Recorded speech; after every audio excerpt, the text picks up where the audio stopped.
Okay, time for more Harness Players podcast here on the In the Money Media Network. This is on YouTube.com. It's also on wherever you get podcasts because the world happens everywhere all the time, and you cannot avoid any of it, especially the Harness Players podcast. But my co-host, as usual, Mr. Mike Pribozie, can agree with me. I don't think people want to avoid Harness Players podcast, especially with, at Fraser Downs, how sharp we've been of late. Yeah, numbers are up actually, and a lot of more people are being exposed to the show. We're definitely with the live broadcast prior to the racing that we've seen some increased numbers, and the picks have been very good. The payouts have been good on the pick fours. Missed the pick four this past week, but did give you a few prices. So if you did listen, maybe you cashed in on a few of those opinions. But when you have a 2 to 5 shot break in a race where you think he's the best, then you probably aren't going to cash that late pick four. Yeah, and it was because of broken equipment, but looking back at the replay, I was lost to figure out what exactly broke inside of that race there on Loaded Dragon. Of course, Waiting on a River finally gets a win on the drop-in class and pays like $40, which we alluded to that if Loaded Dragon had some type of thing go wrong, the race could open up for something like that, and those who were courageous enough were able to capitalize on it. Of course, we haven't been the only people doing Fraser coverage over at the old NahooPicks.com. We've had a trusty mind capping the Fraser action all through the season. And for the first time this year here on In the Money Media, we're bringing him on to talk Fraser Downs action. He is, I would call him Doug Henwood, but by the looks of it, he wants to be now known as the Number Cruncher. That's his name. You don't know this? I knew his name was. I knew his name was Doug Henwood. I mean, if we were going, I get one of those? If we were going by this, I think people would be calling me asshole a lot more. But Doug, where was that nickname come from? Did you come up with that, or is that something you earned? Well, I'm a career accountant, finally retired, and so I've been a number cruncher my whole life, and that's absolutely the way that I play the races. It's certainly the way I handicap. A lot of people will, let's face it, there's tons of opinion involved in handicapping. For me, my opinion's not that great. So I prefer to dig into the program at a deeper level, crunch those numbers, and let the program tell me how to play it. Oh, that's an interesting approach. I could never do that because I have way too many opinions, and it doesn't help that sometimes they're right. But it's a pari-mutuel game for that reason. You always want to try and strike where others are not, and you've been doing great work over at NahooPicks.com. Were you smart enough to have Waiting on a River last week in that Big Four sequence? I'm glad you're asking me that because it really leads into the whole conversation. Like I'm watching you guys every week, of course, and I see for the most part $1 bets. And then I saw you talk last week, Ray, about A's, B's, and C's, and letting the folks kind of fine tune your thoughts into their own ticket. For me, I think we really should be talking 20-cent tickets and $1 tickets. And I got to tell you that on the 20-cent ticket, I decided to tighten it up and stop at 1080. If I had played all the horses that I had in my top 4 selections in each race, if I had played top couple, top 3, top 2, and top 4 in one race, I had that $800 pick for 20 cents. And that's the beauty. Fraser come up with a 20-cent pick 4 ticket that pays over $800. And it catches people by surprise a little bit, but Fraser is a fun little track. Horses look really obvious at Fraser Downs, but you know what? They're not as obvious as they really are. They just look really good, but shit can happen. I was going to say, you may be a number cruncher, but I don't know how far the numbers would take you on a real emotive type like Chuck U. Farley. See, I'm a heated, emotional guy, so when I watched the replay and saw that he was a head case, I knew I could lock right in to when he would finally pull through. And Mike, he did. It was an on week. And he won and paid like 20-something bucks. You know what else? Again, that's another kudos to the broadcast. You had Murray Slough on a couple of weeks before, and Murray had strong opinions about Chuck U. Farley, and he said that he is a head case. But at the same time, if there was anybody who'd been getting good work out of that horse, it was Kelly Hort.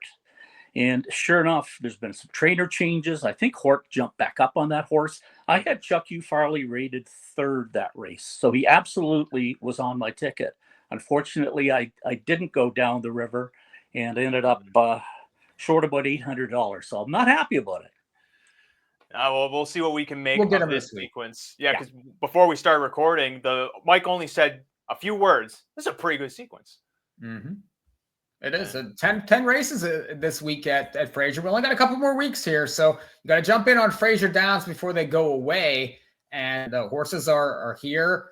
Big full fields again for this late pick 4 sequence. The pools have been averaging over 10,000 recently, so handles up at Fraser. The pick 4s are solid. Got a nice big mutual last week, but even if it does chalk out, you can still cash a nice ticket. And there's no real super huge favorites in this sequence. Maybe in leg 1, but the rest of the races are wide open. That's a perfect segue to dive into the first leg of this sequence, which is race number 7, 12,000 claiming for also non-winners of 7, non-winners of X amount of money, people whose tummy hurts, whatever they want to put in the class sheet.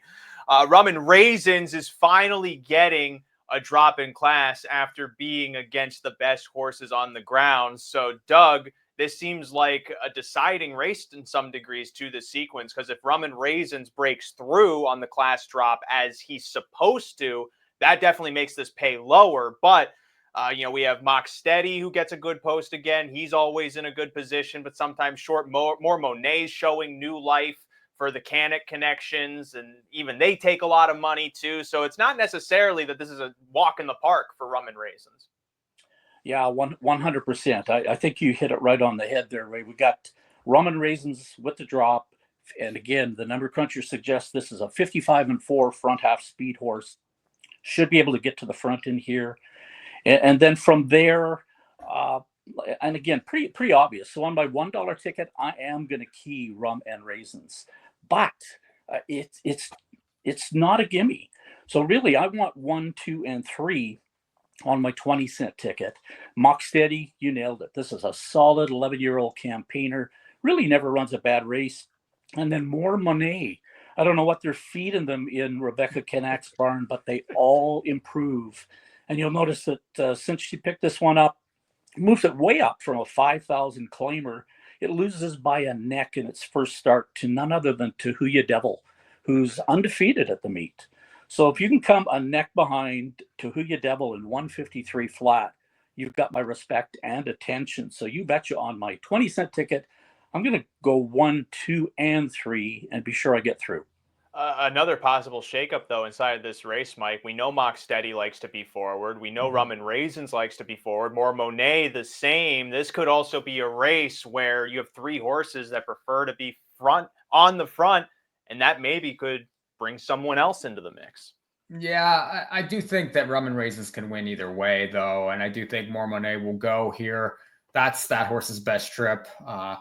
Hard to fault the last 2 starts. Gets away from Tahuya Devil, but Tahuya Devil, I'm not so sure would be favored in this spot, given that Rum and Raisins is dropping away from the best horses on the grounds. Gets an inside draw. Won 6 times last year. I do think is classier than these. I just don't trust Mock Steady. Probably should have won last week and didn't. And, it's going to be a dogfight for the front here. I think Rum and Raisins can sit, kind of make any kind of move. If you look back to those lines back in early March, this horse was coming from off of it at the preferred level and getting beat less than 2 lengths. Any sort of race like that wins this race. So I would go heavy Rum and Raisins.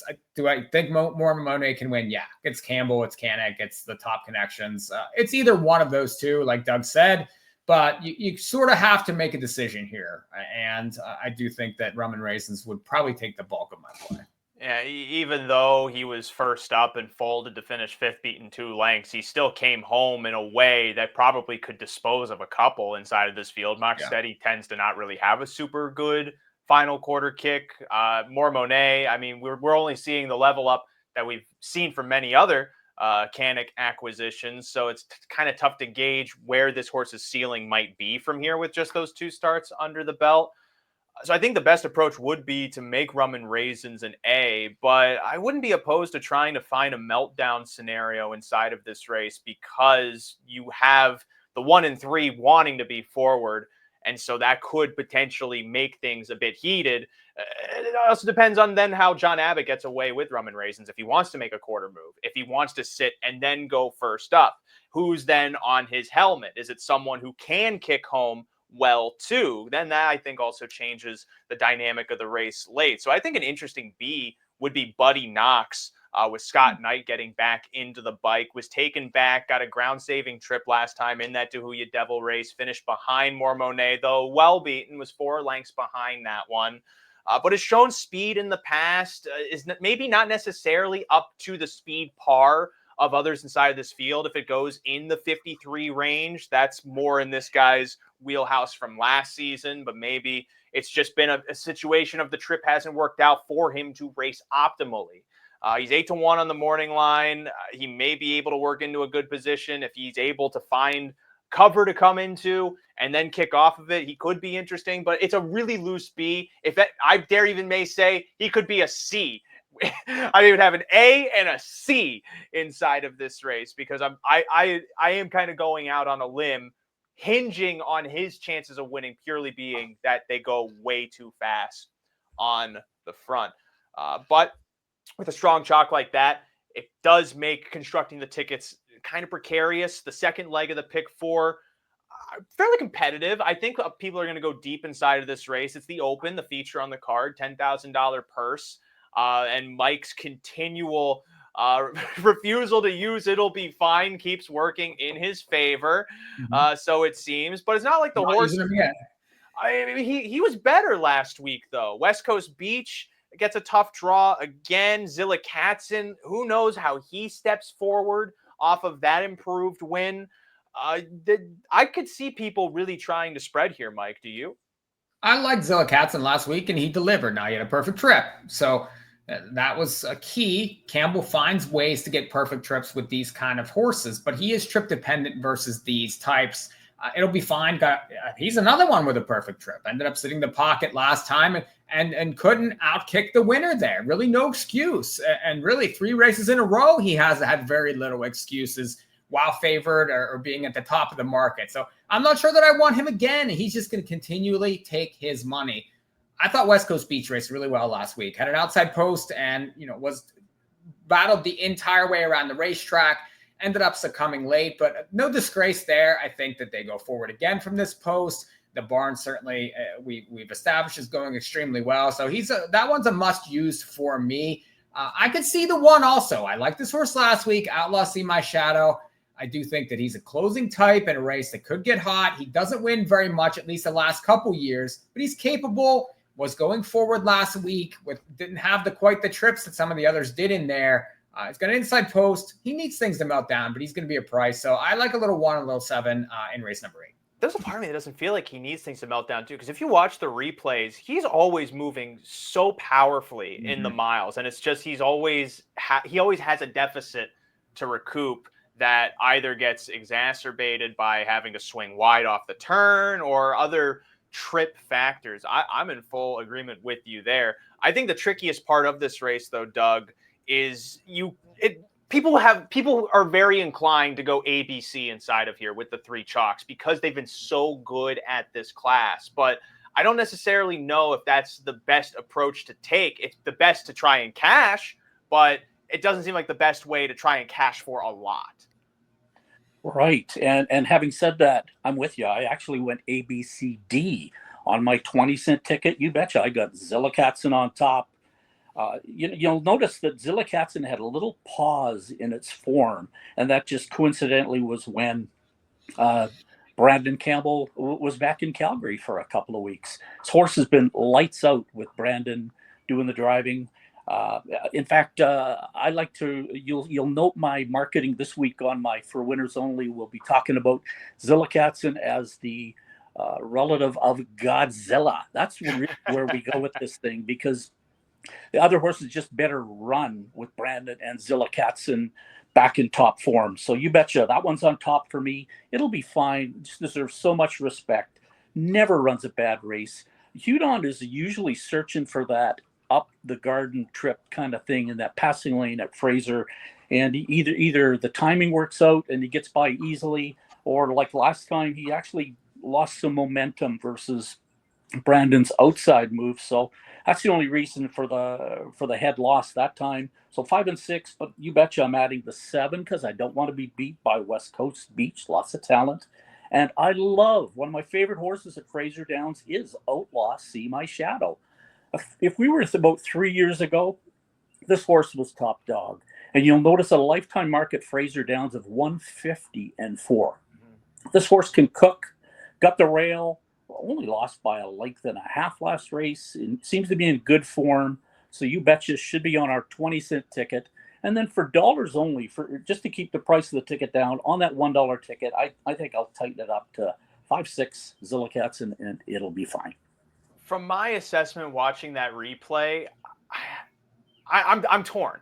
It'll Be Fine did take a step forward. He accelerated when sent through the open stretch, but also Zillicatsen, when Campbell sensed that he didn't have the race locked, he asked the horse, and the horse kept fighting. So it seemed like no matter how hard It'll Be Fine went forward, he was never going to win that race against Zillicatsen. It makes us, for me, assessing what we do here tricky because we know how good It'll Be Fine can be. We know that he can get into a good spot, but it doesn't seem like he is now degrees above his competitors, and now it has become a more level playing field, which you do have to wonder what Hudon will want to do then when he has this outside draw. Howarth's just going to go. We know that. We know Campbell's probably just going to float Zillicatsen forward. I don't know how he fares if he gets into like a first over situation, because who would go first over inside of this race? Kevin Anderson? I don't think he's saving ground. Brace for Impact's not pulling. Outlaw See My Shadow maybe goes first over because of the pylon post, and Jacoby maybe wants to activate this horse sooner. That's the only hope I see for Zillicatsen to get a golden trip. If he has to go first up, I think Hudon is in a good spot if he's in the pocket with It'll Be Fine. But these are all brain puzzles for chalk at the end of the day. The best bet inside of the race would be Outlaw See My Shadow, period. If you wanted to be a courageous bettor, you could single him. I'm not saying that's guaranteed to cash, but you will get value using that horse inside of this race. I don't know that you would get that value using Waiting on a River. I don't know if you would get it with Zillicatsen. I feel like of the chalks, the horse that holds the least liability is still It'll Be Fine, which is hard to swallow because he keeps failing at short prices. And so you have to wonder at what point then does the bandwagon just give? It's a tough race to try and navigate. I don't want to just use all the horses I like. I think maybe 1-6 would be the most optimal betting, but even then, It'll Be Fine as the morning line favorite. Will he play as the favorite in the multis off of back-to-back losses? I don't know. I think it tightens now. It's an interesting second leg. Third leg is race number 9, Fillies and Mares in Colton Geldings. F&M and CNG, 10,000 or non-winners at 2, $4,800 purse. Doug, I'm really going to rely on your number crunching here because all of these horses really look the same to me. Yeah, just a couple of different styles involved. The 7 and the 5, that's your speed. Probably with Brandon on the 5, he's gonna fire to the lead tonight. It's over when it's over from outside posts. 7 has been going to the front, and gonna expect Hort to give that a try again. So I don't, these guys tend to get along. So one of them would be on the front, the other one's going to be second, and then it really just comes down to how close is Wednesday's Child going to be, and can Wednesday's Child be close enough that when she gets that move going, she can actually go by. It's a 3-horse race, 3, 7, and 5. Wednesday's Child's the best closer in here, bar none. Typically would go by most of these, if not all of these, in the stretch. No doubt in my mind. But Open Fire, everybody likes Brandon driving it on the front, and Hort seems to have a decent one on the outside with it's over when it's over. So I'm going to play it the same way this time, whether it be 20 cent or $1, and go 3, 5, 7. How do you make odds and ends of this one, Mike? I agree with Doug in the sense that it's a 3-horse race. I just don't know that you want to give up equity because a lot of people are going to go 3, 5, 7 in here. I think you have to kind of make a decision on who you think is best in here. And I would probably go Wednesday's Child just because of the post switch. This horse has been able to defeat these horses in the past. Is going to get a setup again because of the speed to the outside. So should be able to navigate the trip from right off the pace. And I do think that this one kicked 28.2 last time, made up 4 lengths in the stretch on these horses. So I just think that a better time move from a barn that's at 20% right now with a much better post. And it's difficult. I do think you could lock this race up, like Doug said, and do 3, 5, 7, and likely you're going to move on. But you're losing equity. You're tripling the ticket here.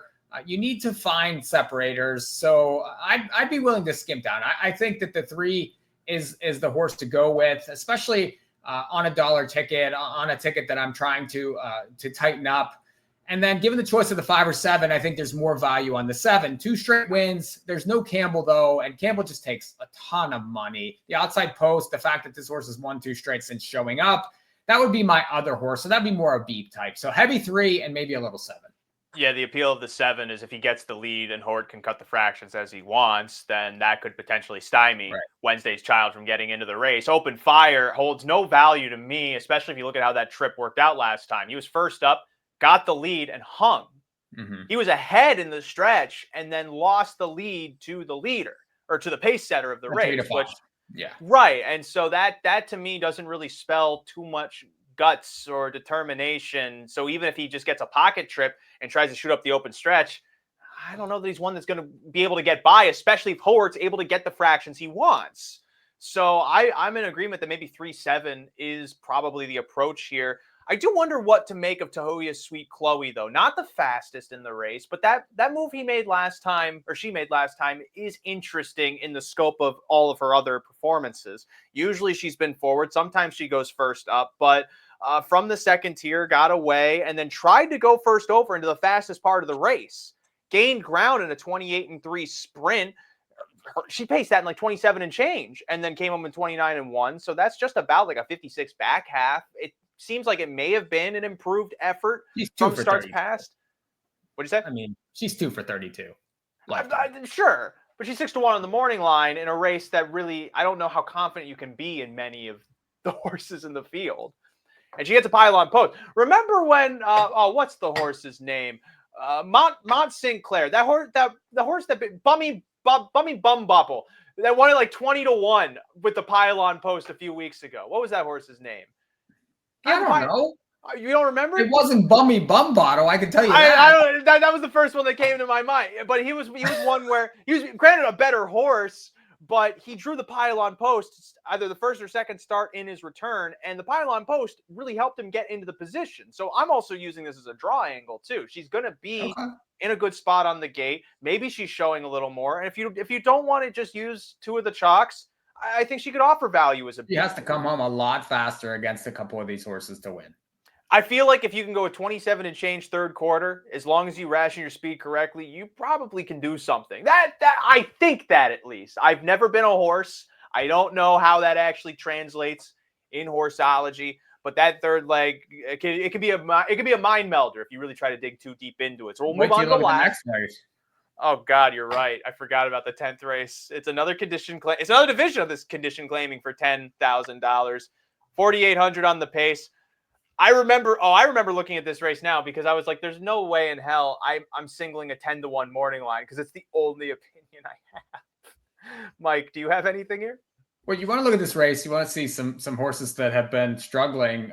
Look at the recent odds for some of these in their past few starts. Okay, the 1 was 61-1 last time. The 2 65-1. The 3 41-1. The 4 45. The 5 66. The 6 was 93-1. The 7 was 53-1, and the 8 a rock low 19-1. So those are your basically 8 horses that are lining up against each other in this last race. So you can tell not getting a lot of respect at the windows. I think they found them all out in the backyard and decided to hook them up here and race. For a $4,800 purse. That being said, I would probably be 3 deep, but I'm going to go drivers. The 2 cash on demand has Kelly O'Hore. The 7, Will You Catch Me, has Brandon Campbell. And the 8, Tahuya Silk, who was 19-1 last time, shortest of all of these horses, and actually raced pretty well from the 7 hole, has Alan Malloy. I think one of those 3 will win the final. And really, you want to talk form, forget it, because it's just not there. There's nothing I can recommend to you in this race off of form. So good luck. Throw a dart, and hopefully you're alive in this big 4. I'm curious then if the numbers can crunch anything inside of a race like this. That's some crunch here, boy. Yeah, it's crunch. The numbers can always crunch an advantage, at least. I got to admit, this is a field that it's hard to have a lot of confidence in. There's no doubt. So what does the 2 cash on demand bring to us? First of all, dropping in class. So these are easier. 3 starts back, this horse came home in 28-4, and that is the best closing quarter in here. So those 2 things that I like. Note 2, we got the driver change. Kelly Hort is back doing the driving here. No offense to Mr. Scranich, but Hort's an experienced, pretty tremendous driver. So there's 3 decent reasons to like cash on demand, but you know what? Cash on demand is going to be the favorite. So again, not the best scenario. But those are my reasonings to like cash on demand. Only other one I'm going to add to my ticket, and again, I'm playing the same ticket on the 20-cent or $1 variety this time, is the 3, no free picks. Only because I've been watching this horse a little bit. Started out the meet fairly good, actually. Was getting some checks, racing okay. Then it kind of went sideways and wasn't doing so good. I like that 28-3 last race. So there might be just a little bit of coming around involved. Inside post. Again, I want to cash this ticket. So rather than just go key on the 2, I'm adding the 3, and pretty confident it's going to be one of those 2, really. I agree on cash on demand. I'm a fan of free tricks, but I also recognize that in this economy, you aren't going to get any. So there's appeal there, but I don't think the horse's form really catches my eye at 7-2 on the morning line. Legitimately, the only thing I gleaned from this race is at 10-1 with Nate Sobey grabbing the drive. Oscar the Grouch is interesting. We're talking drivers like Mike was. Nate Sobey's one of the better ones you can find on the West Coast. He rarely makes the pilgrimage to Fraser Downs nowadays. I'm not saying like he's coming here to drive in a 10-claimer, but I think it's interesting to see that he's here for the assignment. And this guy, he has some gate speed to offer. Really, the only horse I think is going to go forward is Hort with cash on demand to his inside. So if Oscar the Grouch can get forward, this isn't a race where there is much form to lean on anyway. So the fact that he has like a semblance of possibly being in a good position at a large price, I think is worthwhile inside of a race like this, because otherwise it is truly a dartboard. And I don't think the 5 really offers too much. The 6 only goes backwards. The 7, gets Campbell, but really he had Campbell the last 2 starts and was 34-1 at the lowest. So who really knows how much that really helps him here? Oscar the Grouch at least also gets a better draw. Has had 6-6, 5-6, gets 4 here. Horses to his inside aren't really that good. This is the type of race that really just does spell for absolutely anything to happen. He might be in the right spot. Sobey might be able to just outdrive these guys and pull off an upset, or Hort does, and it's incredibly obvious. So that's really all I have to offer inside of that last leg, which means it's time to go over our tickets for this sequence at Fraser Downs, Friday night, April 25th, 2025. 25 in the 4th month of the year. Incredible. Doug, your pick 4 ticket for Friday night at Fraser.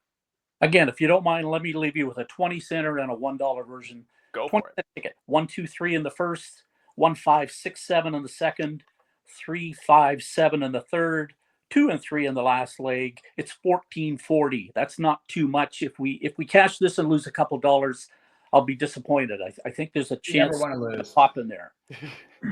$1 ticket, 2 on top in the first, 5, 6 in the second, 3, 5, 7 in the third, and 2, 3. So another $12. I got $26 invested in total.